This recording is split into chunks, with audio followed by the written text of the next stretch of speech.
এইজনী হৈছে কৃষ্টি। এইক আপোনালোকে যিটোৰ ওপৰত দেখা পাইছে তাই তেনেকুৱা নহয়। এই সম্পূৰ্ণ কাহিনী জানিবলৈ হ'লে আমি প্ৰায় 3 বছৰ আগলৈ উভতি যাব লাগিব।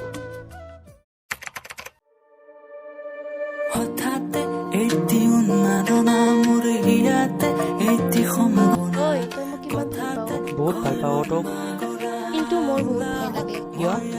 তই যদি তোক জানো দি থাকিব পাৰিম। কি কথা? এতিয়া নকওঁ। কিয়? তই যে মোক কিবা কম বুলি কৈছিলি। মানে মই ইঞ্জিনিয়াৰ পঢ়িম বুলি ভাবিছোঁ। ভাল কথাহে, পঢ়া আকৌ। পঢ়িম বুলি ভাবিছোঁ, কিন্তু কি? মানে ইঞ্জিনিয়াৰ পঢ়িলে 3 লাখ টকা লাগে। তো মই ইমান টকা ক'ৰ পৰা পাওঁ? মোৰতো মা দেউতাই ইমান টকা দিব নোৱাৰে, তইও দিব নোৱাৰা, তইও পঢ়ি হ'ব, তই ইমান চিন্তা কৰিব নালাগে, মই কিবা এটা কৰিম। ইমান টকা ক'ৰ পৰা যোগাৰ কৰোঁ? তাই ঠিকেই কৈছে, মইতো পঢ়িহে আছোঁ। কি কৰোঁ এতিয়া? চুপাৰষ্টাৰ পৰা আহোঁ।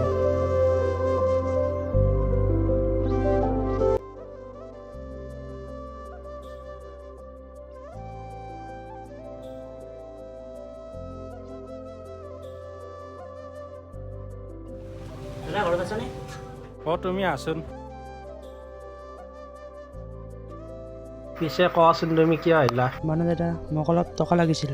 কিমান টকা? 3 লাখ টকা। 3 লাখ টকা তোমাক কি বিশ্বাসত দিম? তোমাৰ হাতত একোটো কাম নাই, কেনেকৈ মই সুতত দিম?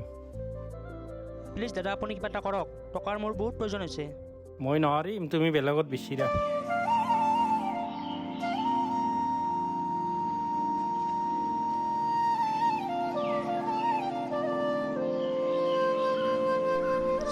কি কৰোঁ এতিয়া মই? নাই, মোৰ যি হয় হ'ব, তাইক সুখী কৰিবই লাগিব।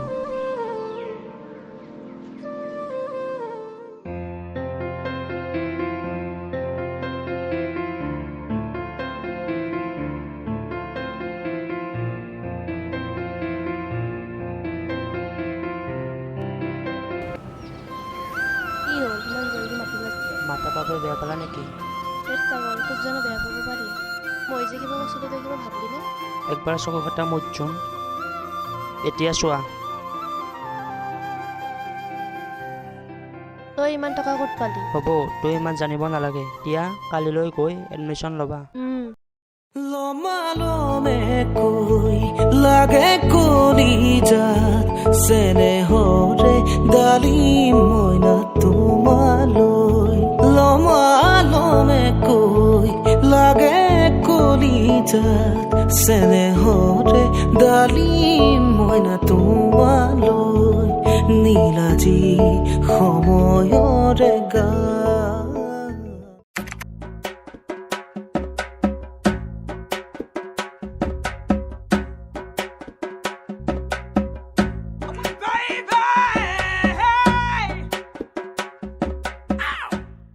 কি কৰা?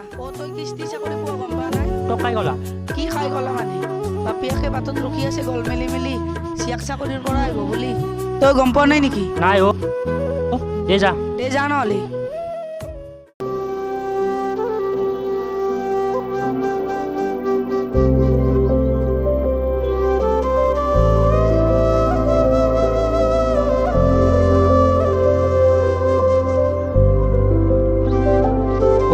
চৰি দেই। মিণ্টু তই? কিস্তি তই? তোৰ চাকৰি হ'ল মোক এবাৰো নকলি যে? কোন তই আৰু তই কিয় ক'ব লাগে? কি? কোন মই? তই এনেকুৱা কিয় কৰিছ? মিণ্টু, তই এটা বেকাৰ ল'ৰা। মই এতিয়া চাকৰি কৰোঁ, চ' তোৰ আৰু মোৰ সম্পৰ্ক ঘৰত কেতিয়াও গ্ৰহণ নকৰে।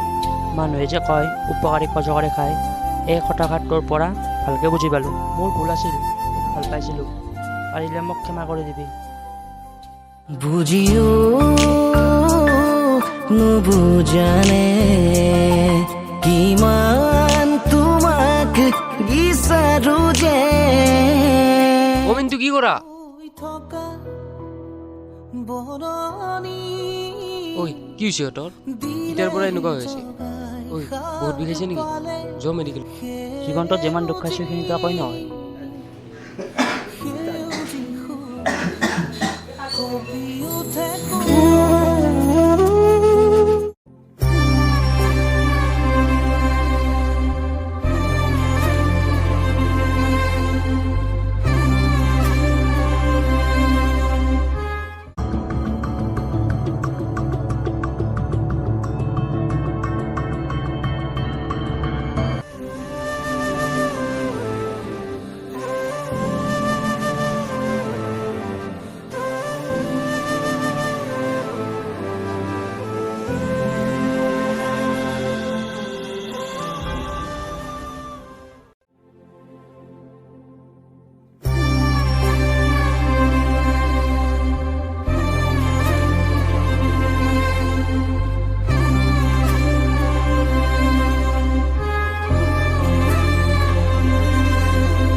কাতৰ তোমাৰ চৰণ যাতনা যি যত আমাৰ জীৱন অকালৰ আঘাতে ঘূণীয়া কৰিলে কৃপা কৰা প্ৰভু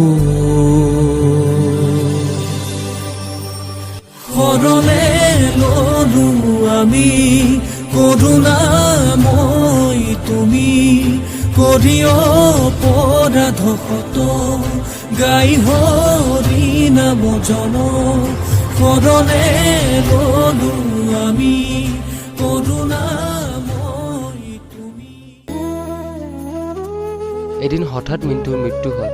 তাৰ পিছৰ পৰাই কৃষ্টি পাগলী হৈ ঘূৰিব ধৰিলে।